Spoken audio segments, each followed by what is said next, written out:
নমস্কার, শুভ সন্ধ্যা। আজকে আমি চলে এসেছি মগরাতে, অর্থাৎ যেখানে বাংলার কুম্ভ মেলা কিন্তু হচ্ছে। কুম্ভ মেলা বলতে আমরা এই মুহূর্তে কিন্তু একমাত্র দেখতে পাচ্ছি প্রয়াগে কুম্ভ মেলা চলছে, মহাকুম্ভ মেলা। কিন্তু আমাদের ওয়েস্ট বেঙ্গলে, পশ্চিমবঙ্গতেও কিন্তু একটা কুম্ভ মেলা হয়। সেটা কিন্তু আগে একটা সময় কিন্তু হতো, কিন্তু ৭০০ বছর আগে প্রায় সেটা বন্ধ হয়ে যায়। কিন্তু আবার বেশ কয়েক বছর হচ্ছে, ৪-৫ বছর হচ্ছে, সেটা আবার রিসিউম হয়েছে। ১১ তারিখ থেকে ১৩ তারিখ, এই ৩ টে দিন কিন্তু এখানে কুম্ভ মেলা হচ্ছে। তো আমি আজকে চলে এসেছি এই মগরাতে। এটা মগরা, তোমরা যদি আসতে চাও তোমাদের গেলে ব্যান্ডেলের পরে আদিসপ্তগ্রাম, তারপর মগরা স্টেশন, সেখানে নামতে হবে। সেখান থেকে তোমরা টোটো, অটো ইত্যাদি পেয়ে যাবে। তো আপাতত এই নামলাম এইমাত্র, সন্ধ্যে সবে ৬টা বাজছে। এবার আস্তে আস্তে যাবো এবং তোমাদের সাথে মুভমেন্ট গুলো শেয়ার করতে। চলো দেখা হচ্ছে আমাদের বাংলার কুম্ভ মেলায় গিয়ে। তো ত্রিবেণীতে নামলাম এই মুহূর্তে টোটো করে। সব জায়গায় এত নো এন্ট্রি রয়েছে আর এত নয়েজ রয়েছে, আমি জানি না ভয়েস ঠিকঠাক শুনতে পাচ্ছ কিনা, তবুও চেষ্টা করছি যতটা লাউড বলার। এক্সট্রা 2 কিলোমিটার মানে আরো এক্সট্রা 2 কিলোমিটার হেঁটে হেঁটে মানে হেঁটে হেঁটে তো যেতেই হচ্ছে, আবার অত টোটো থেকে নেবে। তো ভাড়াও একটু বেশি নিয়ে নিল, কেননা এইটুকু রাস্তা ১৫ টাকা করে ভাড়া হয়, সেখানে এখানে ৩০ টাকা করে পার হেড নিচ্ছে, কেউ ২০ টাকা নিচ্ছে। যারা ২০ টাকা নিচ্ছে ঠিকঠাক ব্যবসা করছে, আর একটা দিন করে নিক, কোনো অসুবিধা নেই। আর দেখি যদি কপালে থাকে তাহলে সন্ধ্যা আরতিটাও দেখবো। তো যেখানে তোমরা বাংলায় যে মহাকুম্ভ মহাকুম্ভ মেলা বলতে পারো, সেটা কিন্তু তোমরা দেখতে পারবে। হাতে কিন্তু সময় আর একটা দিন রয়েছে, যদি দেখতে চাও এসে অবশ্যই দেখে যাও। ত্রিবেণী স্টেশনে নামলেও হবে, বা তার সাথে মগরা স্টেশনে নামলেও হবে।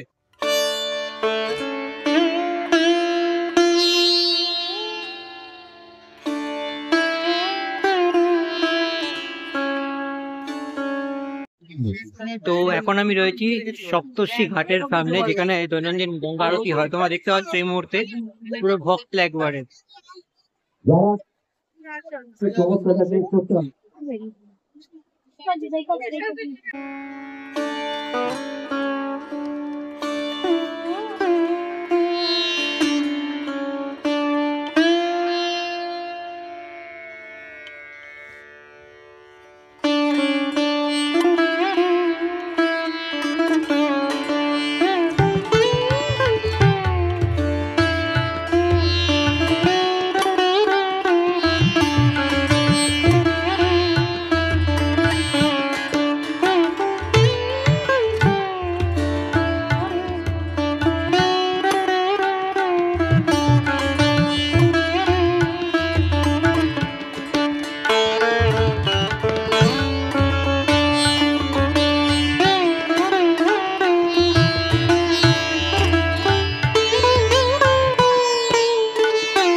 তো গঙ্গা আরতি এই মুহূর্তে শেষ হলো।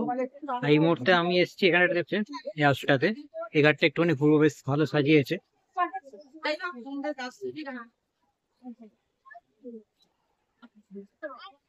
তো আজকের মতো ব্লগে এই পর্যন্তই। যদি ভিডিওটা ভালো লাগে অবশ্যই চ্যানেলকে সাবস্ক্রাইব করো। দেখা হচ্ছে আবার একটা নতুন ভিডিওতে, ততক্ষণ ভালো থেকো। টাটা।